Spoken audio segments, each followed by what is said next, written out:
pétrole, mais on a du soleil, enfin ça dépend des jours. La maison de la musique de Mélan se dote de 440 mètres carrés de panneaux photovoltaïques.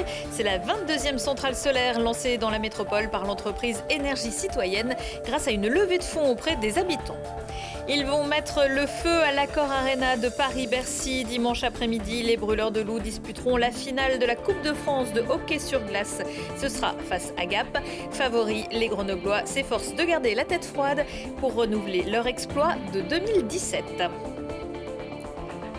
Et puis le Hip Hop Never Stop Festival se poursuit jusqu'au 4 février. Des spectacles, des ateliers, des visites et même un concours chorégraphique.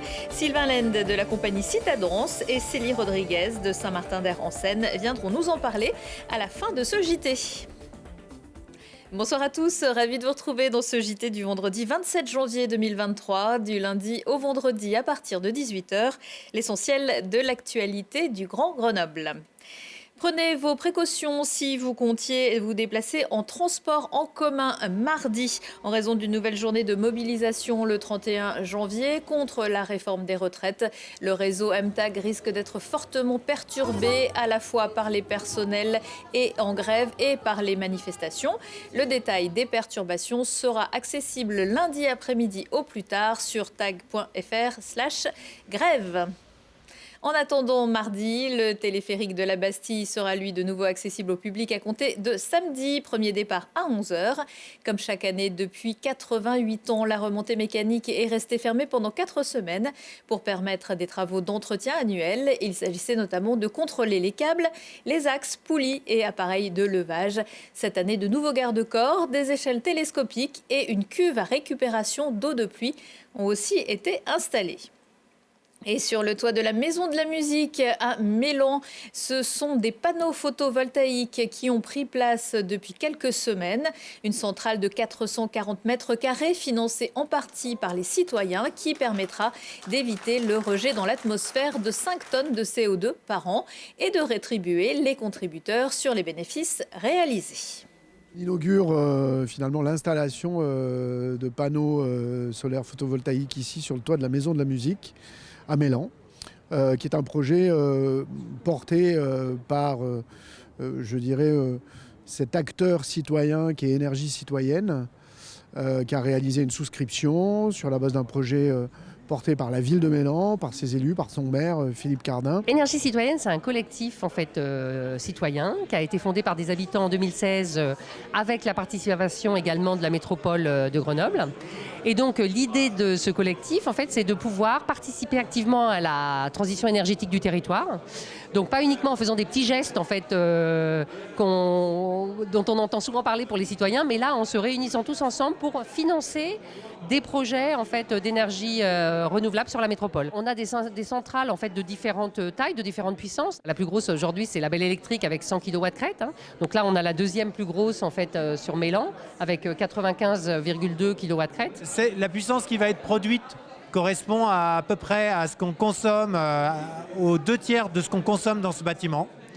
Donc c'est ça un peu qui va être produit ici. C'est important que toutes les communes, tous les foyers s'engagent dans la transition énergétique. Nous avons un programme, nous allons investir à peu près 600 000 € pendant ce mandat pour avoir de plus en plus de centrales photovoltaïques sur l'ensemble des bâtiments communaux. Une nouvelle levée de fonds sera lancée très prochainement par Énergie Citoyenne pour financer de nouveaux projets de production d'énergie renouvelable. Aucun moyen d'y installer des panneaux puisque la maison Vicat n'est plus située sur route de Lyon entre Grenoble et Saint-Martin-le-Vinoux. La bâtisse était à l'abandon depuis plusieurs mois et servait d'abri pour des familles roms. Le groupe Vicat, également propriétaire du terrain, l'a fait démolir en début de semaine pour éviter un nouvel accident. Le 2 janvier, un violent incendie avait gravement fragilisé la maison et blessé 4 personnes, dont un enfant et une femme enceinte. Les 25 personnes, dont 18 mineurs, avaient été pris en charge par la métropole. Les musées de Grenoble bientôt gratuits. Pas sûr que ça fasse tout à fait passer la pilule de la hausse de la taxe foncière de 25%, mais lors de la présentation de son bouclier social et climatique, ce vendredi matin, la municipalité a annoncé la gratuité prochaine de l'entrée au Muséum d'histoire naturelle, au musée Stendhal et au musée de peinture, sauf pour ce dernier concernant les expositions annuelles temporaires. Une mesure qui devrait prendre effet avant l'été et qui existe déjà dans les musées départementaux. Peut-être une nouvelle couronne pour les brûleurs de loups. Fort d'une première partie de saison sans accroc, les Grenoblois affronteront dimanche après-midi les Rapaces de Gap en finale de la Coupe de France de hockey sur glace. Sur le papier, les Isérois sont favoris, mais la glace peut réserver des surprises. Alors, dans quel état d'esprit se trouvent les brûleurs de loups à 2 jours de l'événement? Lucille Dailly les a rencontrés à l'entraînement. Un entraînement comme un autre, sérieux, engagé, enthousiaste, mais les cœurs des brûleurs frétillent. Une finale de Coupe de France, c'est une parenthèse qui ne s'oublie pas. Sacha Treille en sait quelque chose. L'attaquant grenoblois en pleine croissance en 2008 avait marqué contre 17 000 personnes avant de lever la coupe au bout du suspense des tirs au but. Tir au but, marqué, une longue série avec un arrêt dédié à la fin. Je me rappelle comme si c'était avant-hier, on va dire.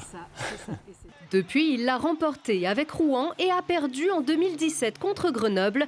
Alors Sacha, l'ancien, veut ramener le gros saladier bleu dans sa ville natale et le brandir avec la jeune génération et tous ses camarades étrangers qui ne connaissent pas encore le bonheur indescriptible de gagner à Bercy. Ce jour où chaque année à Paris, le hockey français devient un sport majeur et déploie tous ses atours sportifs et festifs.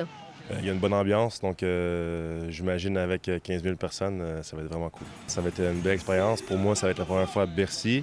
J'avais fait auparavant une fois à Marseille avec Amiens, mais là, c'est vraiment la première fois à Bercy. Puis j'ai entendu que des bons commentaires, puis tout le monde est très excité.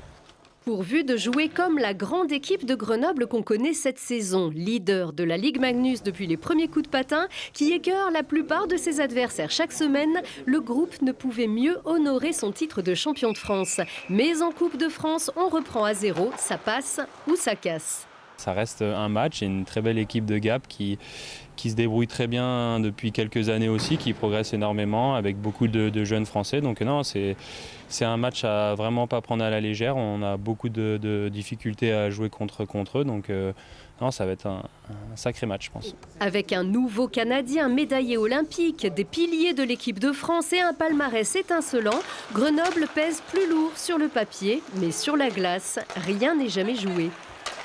Et la finale de la Coupe de France entre Grenoble et Gap, c'est dimanche à 15h à Paris-Bercy. Et si vous ne pouvez pas vous y rendre, ce sera en direct sur la chaîne Sport en France. Pour glisser vers les années 80-90, direction Villard-de-Lans qui accueille ce week-end le mondial du monoski. Ça nous rappelle des souvenirs.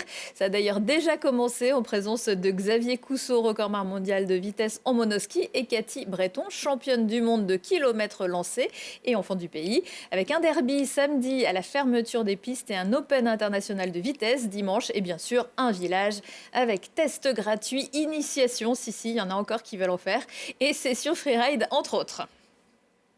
Saint-Martin-d'Air est dans la place. Pour la 7e année, la commune Saint-Martin-d'Air-en-Seine, l'association Citadons s'associe pour proposer pendant un peu plus de 2 semaines un événement HIP HOP. Le Hip Hop Never Stop Festival s'achève le 4 février. On en parle avec Célie Rodriguez. Bonsoir Célie. Bonsoir. Vous êtes la directrice de Saint-Martin-d'Air-en-Seine et à vos côtés Sylvain Lend. Bonsoir. Bonsoir. Et vous êtes directeur artistique de Citadons. C'est ça. Comment ça se passe depuis le début? Ça a commencé il y a quelques jours. Tout va bien? On est ravis et heureux. Le public est là, au rendez-vous, nombreux. Donc une très belle 7e édition qui a commencé. C'est une édition qui se déroule dans plusieurs lieux, un festival qui se déroule dans plusieurs lieux comme d'habitude. Comme d'habitude, oui. Alors le camp de base, c'est bien entendu sur la ville de Saint-Martin-d'Air, avec donc dans nos équipements l'Heure Bleue, l'espace culturel René Proby. Mais c'est aussi un festival qui s'étend sur la métropole. Donc on est ravis d'accueillir des partenaires comme le Théâtre municipal de Grenoble, la Rampe ou encore l'Amphi à Bond-Clé. Ouais, parce que ça marche très bien, donc il faut aller voir aussi tous ceux qui ont envie de voir du hip-hop. Sylvain, cette année, vous accueillez encore des compagnies reconnues, c'est un peu ce qui fait la marque de fabrique. C'est ça, c'est la marque de fabrique du festival et on a des compagnies reconnues comme les Pokémon Crew. qui est avec le spectacle Contrapunto. Mais aussi le festival, c'est pas que des spectacles, c'est des compétitions de danse. Il y en a eu sur l'université, il y en a une le 4 février en clôture. Mais aussi il y a des masterclass, on peut venir pratiquer, des ateliers parents-enfants. Du coup, c'est un festival qui a plein de propositions et qui est ouvert à toute la métropole. On va voir quelques images des spectacles qui sont encore proposés, parce que ça dure donc encore pendant une semaine. C'est un genre qui est très accessible au départ, finalement, le hip-hop. Oui, on va dire que c'est ouvert à tous, de 4 à 77 ans, voire plus. C'est un genre qui est très accessible et à la fois c'est un genre qui infuse vraiment, on le voit de plus en plus dans des spectacles de danse contemporaine, on voit des petites incursions comme ça du hip-hop, on a l'impression d'en voir un peu partout.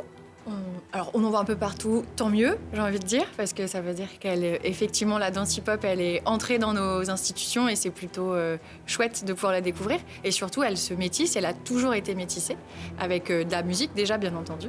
Mais aussi, elle va aller se balader un peu dans la danse contemporaine ou sur la capoeira. Aussi, beaucoup de danseurs hip-hop passent par la capoeira. Donc, c'est une danse finalement rassembleuse, populaire, qui s'adresse à tous. Et c'est ça qu'on défend aussi, c'est vraiment cette histoire de partage. Est-ce qu'il y a un message dans le hip-hop On va dire que partager, fédérer et surtout rassembler. Ouais, voilà, c'est 3 messages que j'ai, je pense, que dans le hip-hop, et c'est les bases aussi de la danse en général, on va dire. Voilà, parce que la danse hip-hop, il faut savoir que c'est une danse contemporaine. Ouais. C'est une danse actuelle, c'est une danse d'aujourd'hui, c'est une danse nouvelle. Et c'est pas que une danse de rue. On va dire qu'elle est passée de la rue à la salle et de la salle à la scène. Et bientôt aux Jeux Olympiques. Bientôt aux Jeux Olympiques. C'est ça. À partir. Break. Ouais, le break pour Paris. C'est ça, 2024. Vous y allez. On espère amener du public surtout. On espère que vous viendrez nous en parler aussi. Ce qui plaît beaucoup aussi, ce sont les battles. Est-ce que vous pouvez nous rappeler les règles ?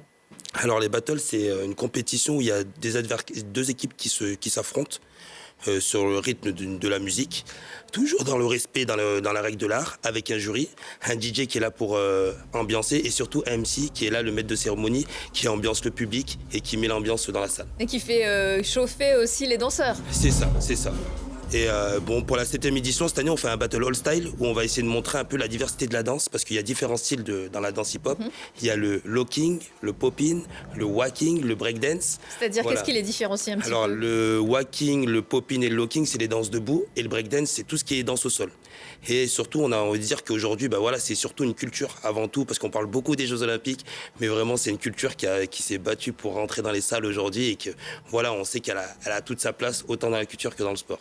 Et si on veut danser, se lancer un peu après avoir vu un spectacle ou un atelier du festival, est-ce que c'est possible de faire du hip-hop à Saint-Martin-d'Air ou ailleurs ? On peut faire du hip-hop, bien entendu, à Saint-Martin-d'Air. Et Sylvain, du coup, est l'un des meilleurs ambassadeurs, du coup, de la pratique de la danse hip-hop avec l'association Citadance qu'il coordonne.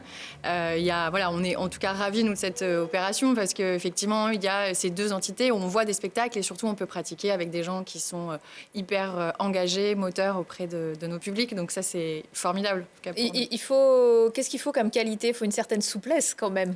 Non, et je être pense à l'écoute de l'autre un peu. Tout simplement l'envie. Voilà, l'envie de partager avec les autres. Et je pense qu'il n'y a pas de niveau pour danser.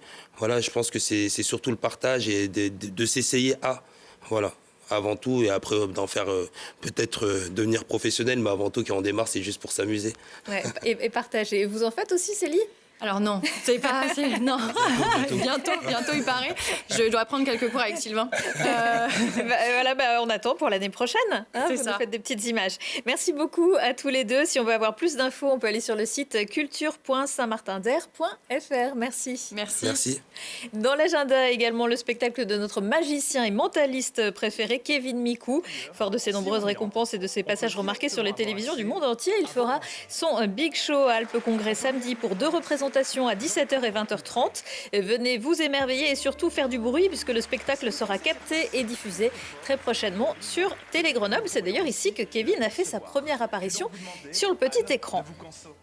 Un homme seul en scène également samedi au Théâtre en Rond de Sassenage. Il s'agit de Roch-Antoine Albalajo, dont la pièce Vous plaisantez Monsieur Tanner, d'après le livre de Jean-Paul Dubois. Le récit véridique d'un chantier infernal coloré d'une bonne dose d'humour, une comédie grinçante dans une mise en scène ingénieuse et la performance impressionnante du comédien. C'est l'idole des enfants et aussi de pas mal de parents. Aldebert sera en concert samedi au Summum pour un nouvel épisode de ses enfantillages dans ce 4e opus, toujours des duos, comme ici avec le Grenoblois Calogero. Le spectacle de 16h est déjà complet, mais il reste des places pour 20h. En 10 ans, Enfantillage s'est imposé comme la référence musicale familiale incontournable avec plus de 750 000 albums vendus et plus de 1 million de spectateurs en tournée. Dans Si on parlait, Lucille Dailly reçoit ce soir l'acteur césarisé, ancien pensionnaire de la Comédie Française, Stéphane Fraisse, qui cette fois se place derrière la caméra pour signer un film très introspectif. Il rencontrera le champion du monde des fromagers, Bernard Muraveau, qui milite pour renforcer les liens entre le petit producteur et nos assiettes, et la poétesse Sandrine Davin, qui a déjà publié 15 recueils et qui transmet sa passion des mots dans les collèges. À retrouver ce soir à 20h15 et samedi à 12h15. Retour de l'actu dans 1 heure et en replay sur télégrenoble.net. Belle soirée et excellent week-end à tous.